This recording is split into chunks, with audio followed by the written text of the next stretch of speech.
here with a man who in Toronto needs no introduction. He was the manager of the 1992 and 93 World Series champion Toronto Blue Jays. Cito Gaston, thank you so much for joining us today. My pleasure. So you've been a special advisor to the Blue Jays for quite some time now, so that gives you a pretty unique insight into the team and the development of the players. So who do you see on the Jays squad today who would have those same leadership qualities, that same command in the clubhouse? I think they have a few in there myself. I really do. Batista's a leader in the way that he plays the game. I don't think he talks a lot in the clubhouse, but he plays the game hard, him and Edwin. But I think Donaldson's one of the guys that really lead by talking to guys in the clubhouse, along with Russell Martin too. I've always heard he's a great clubhouse leader too. And I don't know that much about Tulowitzki, but I'm pretty sure that he leads by example too. But you got a lot of guys in there I think that are leaders, and Burley's got to be a leader in that clubhouse. Price has got to be a leader in that clubhouse.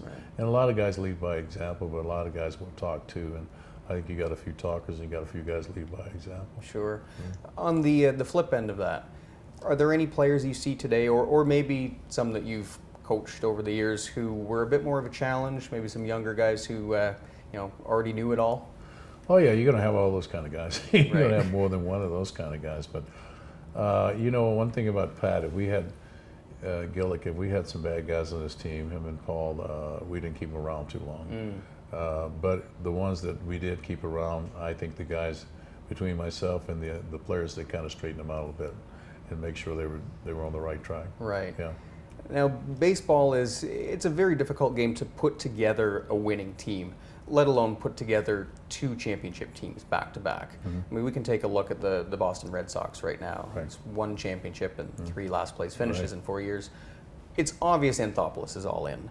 What do you think the chances are of this being a winning team next year and the years to come?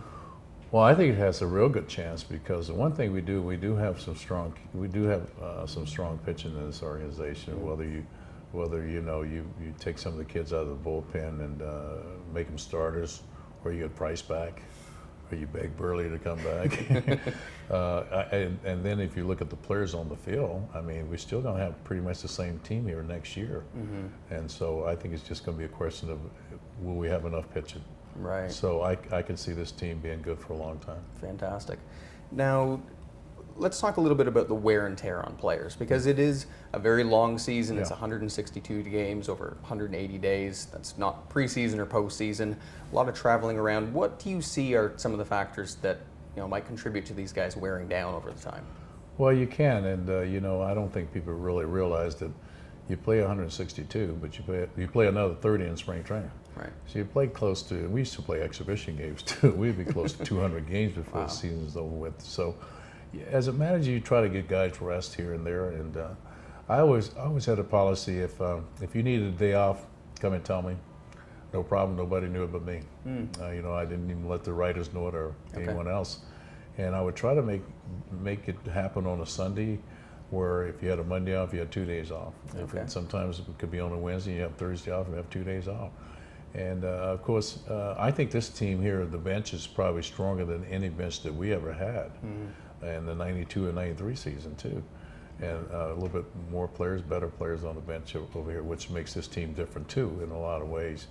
And so you can afford to give guys days off here and keep the other guys, pretty fresh the whole season. Sure. I know Donaldson had many days off because he probably he doesn't want a day off, but that's the kind of player he is. Right. Yeah.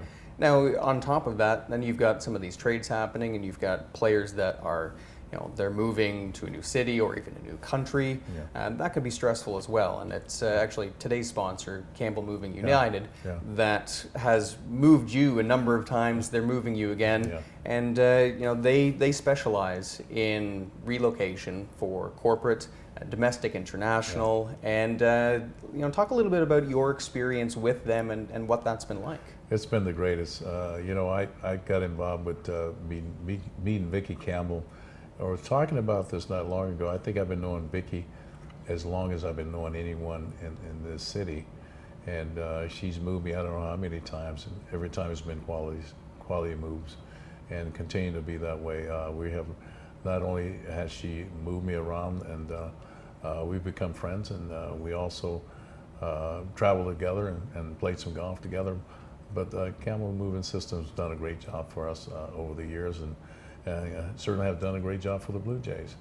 And so hopefully they're continuing to be a part of the Blue Jays, and hopefully, though, this might be my last move. I'm not sure, but if it's not, I certainly will call on them again. But they've been absolutely great. Fantastic. Well, you can learn more information about them at campbellmoving.ca.